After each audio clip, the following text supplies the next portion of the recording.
आज की कहानी का शीर्षक है शिल्पी की अद्भुत मांग। जब महाराज कृष्णदेव राय पड़ोसी राज्य उड़ीसा पर विजय प्राप्त करके लौटे तो पूरे विजयनगर में हर्ष की लहर दौड़ गई। महाराज ने पूरे राज्य में विजयोत्सव मनाने का ऐलान कर दिया। दरबार में रोज नए नए कलाकार आकर अपनी प्रतिभा का प्रदर्शन करके महाराज से उपहार प्राप्त करते। महाराज के मन में आया कि इस अवसर पर विजय स्तंभ की स्थापना करवानी चाहिए। फौरन एक शिल्पी को एक कार्य सौंपा गया। जब विजय स्तंभ बनकर पूरा हुआ तो उसकी शोभा देखते ही बनती थी। शिल्पकला की वह अनूठी ही मिसाल था।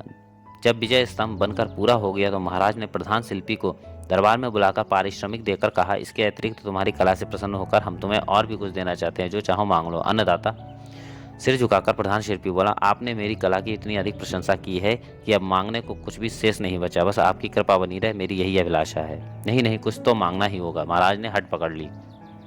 दरबारी शिल्पी को समझाकर बोले, अरे भाई, जब महाराज अपनी खुशी से तुम्हें पुरस्कार देना चाहते तो इनकार क्यों करते हो? जो जी चाहे मांग लो, ऐसे मौके बार बार नहीं मिलते।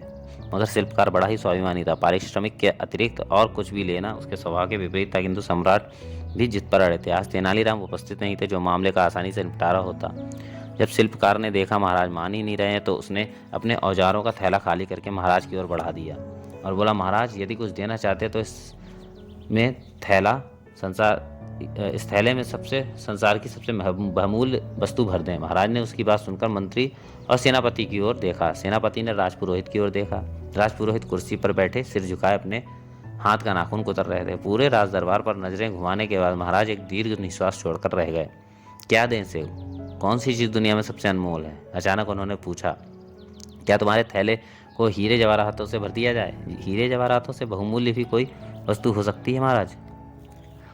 अब तो महाराज को क्रोध सा आने लगा, मगर वे क्रोध करते कैसे? उन्होंने स्वयं ही शिल्पकार से जिद की थी।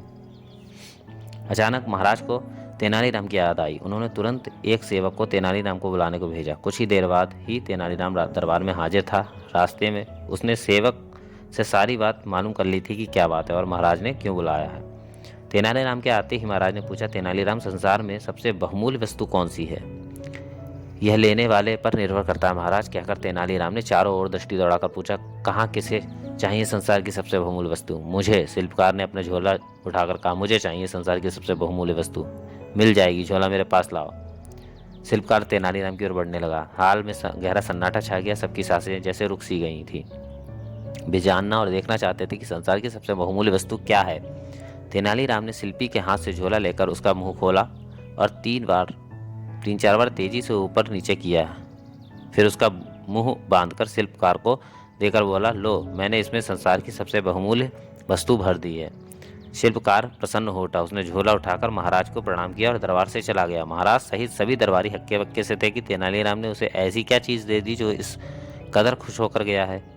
उसके जाते ही महाराज ने पूछा, तुमने झोले में कोई वस्तु भरी ही नहीं, फिर शिल्पकार चला कैसे गया? कृपा ध्यान। तेनालीराम ने हाथ जोड़कर बोला, आपने देखा नहीं, मैंने उसके झोले में हवा भरी थी। हवा संसार की सबसे बहुमूल्य वस्तु है। उसके बिना संसार में कुछ संभव नहीं है। उसके बिना प्राणी जीवित नहीं रह सकता, ना आग जले ना पानी बने। किसी कलाकार के लिए तो हवा का महत्व और भी अधिक है। कलाकार की कला को हवा न दी जाए तो कला और कलाकार दोनों ही दम तोड़ दें। वाह!